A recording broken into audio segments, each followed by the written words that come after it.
Ngano man kang dadali? Tungod ba kay nalayo ka sa tapok o naguul na hinuon ka? Dear self, be gentle with yourself.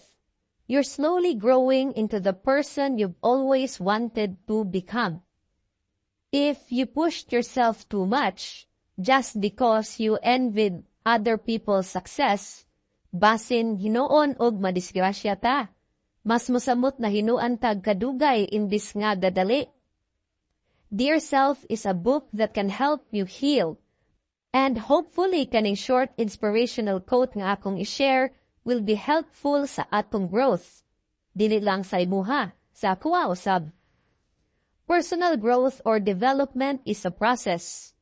Basta kada adlaw na atay gibuhat nga kaayuhan para sa atong kaugalingon, ug mag-provide tag value sa katawhan pinaagi sa pagbinatarong, surely will be molded into the person we've always wanted to become.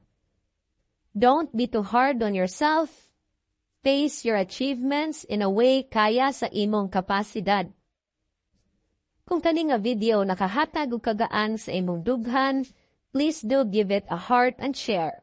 And if you need more inspirational quotes or a book to help you heal, Dear Self is definitely for you.